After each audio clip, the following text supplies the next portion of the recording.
Good morning. Long time no see. It is Monday, the 10th of February. It's just after 9 o'clock. And in a little more than an hour and a half's time, my girl will arrive from America. My son's going to the airport to pick her up. And I am beyond excited to see her. I know that she's making the trip because of my ill health, but nevertheless, I am excited to see her. So it's been a while. It's been a rough couple of months. I started September, October last year to really feel a wee bit unwell and just get steadily worse. And I'm not one for going to doctors, even though the kids were on at me and moaning at me. And then on Christmas Day, we were going to my granddaughter's for dinner. And I asked my son, do I have to go? And he said, no, Mum, you don't have to go, but we don't want to leave you on your own Christmas Day. So I made the effort, and it was an effort to even get dressed to go. But I knew when I was there that I genuinely was not well. So I came home early. My grandson brought me home, and then my son and his husband came home. They called the out-of-hours service, who immediately sent an ambulance. And it's as well that I got an ambulance, because I didn't realise how unwell I was. So I was in hospital for a few days, very well looked after. I cannot talk enough about our National Health Service. It just is it's an amazing service. They do a wonderful job, and very often without proper recognition, but they are amazing, and I was treated so well. But anyway, I got out of hospital and things just did not pick up. I did not come back the way I would normally have wanted to come back. And then eventually, 3-4 weeks ago, I had to have an emergency appointment with the doctor, who agreed that things weren't good and she wanted to send me back to the hospital, and stubborn old me would not go. So she gave me medication and made me promise that if it did get worse, that I would go. I have been feeling slightly better every day. I'm still not quite there yet. I get very tired and things. But, you know, a lot of people don't have the opportunity to grow old. And I had my 72nd birthday in January. And although I'm unwell, I have got the opportunity, I am having the opportunity to grow old. And for that, I'm very thankful. I'm very thankful. I'm very thankful for my family, who have looked after me very well, very well. I'm spoiled. I don't have to do anything. I don't remember the last time I done any housework, because it's all done for me. My shopping gets done for me. But it would be nice to be able to go out. I'm not quite at that point yet where I can go out on my own, but I'll get there. Anyway, enough banging on about me. How are you? I hope you all had a lovely Christmas and a new year, and I hope that this year is going to be a very happy, healthy and successful year for you all. So, while I was unwell and planning to do a podcast, I thought, well, it is supposed to be a knitting, fibre, crafting podcast, so maybe I better have something to show you. So,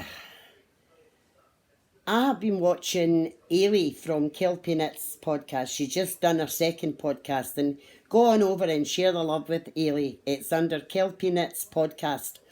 She's a lovely young girl, and I'm going to get the opportunity to see her, because a bunch of Scottish podcasters are all going to be meeting up in Perth on the 22nd of this month. Jackie's going to be there, and we're really excited about that. It'll be good fun. We'll just sit knitting at her and drink a lot of tea and eat a lot of rubbish. But we're looking forward to that. Anyway, I was watching her first podcast, and Ailey has got a challenge going this year for 2020. Now, Ailey, forgive me if I get this wrong. I'm trying to get this right. It can be month by month, or it can just be one whole thing throughout the year, whatever. But there are some rules.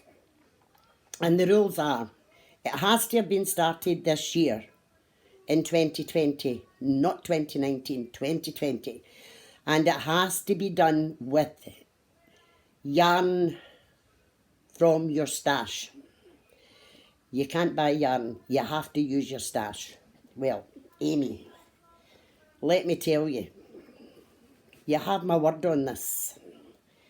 This is exactly, I took up the challenge. Now, what I decided to do was, and I hope you can see this right, this is the Zooty Owl Road Trip Scarf.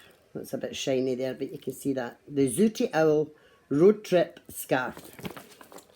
And I am using Stylecraft Special Double Knit. This is a beautiful yarn. Now let me tell you, and this is the truth. A little more than 6 years ago, I had my first retreat with the Happy Hookers. You all know that I'm part of the Happy Hookers group. And one of the girls there, excuse me, his cousins had a yarn store or something at that time, and she allowed us to buy yarn at cost price. So we bought some yarn, and I bought that, the Stylecraft Special Double Knit. And this is it. It's an absolutely beautiful yarn, so soft. Although it's acrylic, it is so soft. And it's just got a lovely hue to it. It's really nice. So that was a little more than 6 years ago I bought that. So it's definitely from my stash, Ailey. And when I bought that, I also bought the Zooty Owl pattern. Now, I don't know if that was a free pattern or if I bought it because it's so long ago, but it is on Ravelry. And it's a lovely, it's a very easy crochet project because you can take it away with you and you can do it at your leisure and whatever. So I promise you, Ailey, I did start it. I started it just over a week ago. It is from my stash, and once I figure out how to upload that onto your Ravelry page, it shall go in there. Now, I don't want, oh, excuse me, I don't want to take anything from this designer, but you'll see by the picture, the drape, the flowers and the little tassels. I have done quite a few of these Zooty Owl shawls. She calls for 100 grams of yarn. I don't know how much yardage is in that. Yeah, 100 grams. She just says 100 grams of yarn. So, I've done quite a few. And I have not yet been able to get that drape and the flowers and the tassels out of one 100 gram skein. I always have to go into a second one. Now I always use a larger hook just because I like the drape. But so it could just be me, as I said. I don't want to take anything from the designer. But I'm really, really enjoying that. So hopefully I'll get that finished early and get it uploaded onto your page. The other thing that I've been doing is, one of the other podcasters that I'm going to be meeting up with is Helen from Giddy Yarns. Now, I should have her card in here. Yes, I have. No, I haven't. I thought I had, but I haven't. Oh, yes, I have. Here it is. So it's Helen from Giddy Yarns. Now, when I was at the Perth Festival of Yarn, I actually met her for the first time. Although I have been following her and I have bought yarn from her before. But she does these, I never get this name right, Zobberball, Zuberball, Gobberball, whatever you call it. Anyway, it's the self-striping yarn. And I'm doing some socks with that. This is my first one. Look at that. Look how that is knitting up. That is absolutely gorgeous. It's knitting up gorgeous. Now, I don't honestly wear hand knitted socks. So I know a few of the podcasters, I think Ali from Little Drops of Wonderful, and it could be Sarah from Joanna Banana, who used to be the last who knits. But what they do is that they knit the socks all the year through, and then they put them in a box. I think they wear them, but I would use them as gift knitting. And I already have just gifted 3 pairs of socks to a friend of mine. And then I sent some to America, to my granddaughter in America. So that's what I'm going to do, because I absolutely love to knit socks. And these are knitting up beautiful. They're done on 2.25 millimetre needles. And this yarn, oh, you should go ahead and look at Giddy Yarn's site, because our self-striping yarn is absolutely amazing. Amazing. Now, what else am I working on? Excuse me, I just need to lean down here a minute and get this right. Let's get this. I'm so organised this morning, you can tell, can't you? It's because I'm excited, because my girl's coming. Anyway, I'm now working on, can you see this? The numero lento shawl. This is it here, the numero lento shawl. Now, this is a Finnish design. When I mean Finnish, I mean from Finland. And apparently, numero lento translates into nuku nuku numero lento, and the translation is sleep, sleep, little bird. Isn't that beautiful? It's lovely. So, I'm working on that. Unfortunately, my concentration levels are not what they used to be. I'm actually using the Sockalicious yarn from Lowlander Yarn Studio. This is in their butterscotch colourway. Oh, it is so beautiful, so soft, so beautiful. I've done quite a few things in the Sockalicious. So this is it here. See, it's getting a wee bit long, but you know, you start here and then you do the lace section, garter stitch, and then there's another couple of lace sections. But this lace section, for some reason or other, is not cooperating. And I really hate it when things don't cooperate, because for some reason or other, when I get to the 3rd row of the lace pattern, I either have a stitch too much or a stitch too less. So I'm doing something wrong, silly, and it probably is something really silly. So I'll wait till Jackie gets here and I'll have her have a go at it, because I really want to get that finished. And that's going to go in my gift knitting box. So what else is there? Yes, the feathering fan I was doing, I have decided not to continue with that right now, simply because that pattern doesn't lend itself to the yarn. It's not doing the yarn any justice. So I'm looking for something, maybe a fade or something like that I can work the minis into. So any suggestions, guys, more than welcome. Please make a suggestion. Other than that, there's not a lot going on. Well, okay, Craft House Magic has confession times. Well, I've got a confession time. I have been desperate to do amigurumi. So I treated myself to a couple of wee books, the other one's over the other side of the room somewhere. And I so wanted to do this amigurumi. What could be easier? It's crochet. It's animals. What could be easier? Well, I have renamed the amigurumis as amigurongis, because the first one I did, and I'm still working on it, and you start with the head.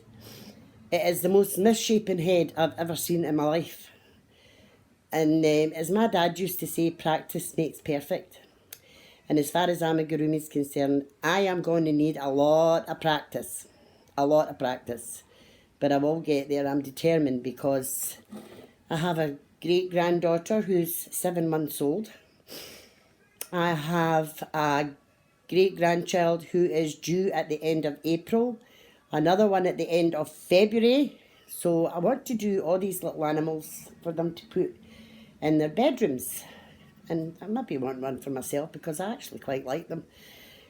So I have been watching a lot of YouTubes on how to do these amigurumis. And they make it look so easy. Oh, and it's no easy. No, for me, it's no easy. It's definitely so. Now that I will not call them amigurumis, I will call them amigurongis. So, I don't know if I have anything else to tell you, except that I'm looking out the window right now and we actually have hailstones. We've had bad storms this weekend, really bad storms. We've had flooding and trees coming down and one thing and another. And yesterday, I am on the direct flight path for Glasgow Airport. And the planes come over and they're really very low over my house. And yesterday, during the height of the storm, the big Emirates plane came over. And the noise it made when it got to the airport, because it tried to land and it had to abort. Twice it had to abort a landing and was eventually redirected to another airport. The weather was horrendous. And then we had a wee bit of sun this morning and I thought, oh, my daughter's going to arrive to some sun and a wee bit of blue sky. But no. All of a sudden everything went black and we have hailstones. So I have to put my coat on and take my brolly when I take my wee fur baby out, who's actually at this point in time very quiet, sleeping. I don't trust her when she's so quiet because she's still a puppy and she's normally up to something. But I can see her and she is quiet. So my friends, can I just say thank you to everybody who has private messaged me over the last couple of months, inquiring about my health and wishing me well. I really do appreciate it. Thank you for those of you who are a returning viewer. Don't know why you keep returning, you must be mad. But I do appreciate it. And for anybody new that's watching, well, welcome. And what you see is what you get. I'm not professional. I don't know how to put things up on the screen and do all the music and stuff like that. But you're never too old to learn. You're never too old to learn. Hopefully, all going well, God willing. The next podcast will either be with Jackie at the meetup with the podcasters or from the Knit Club. Because the ladies of the Knit Club thoroughly enjoyed taking part in that YouTube video. They keep saying, when are we going to do another one? So hopefully they've all got plenty to show you when we do it. But until then, my friends, whoever you are, wherever you're watching, whoever you're watching with, I wish you health and happiness. And thank you for watching. And until the next time, TTFN.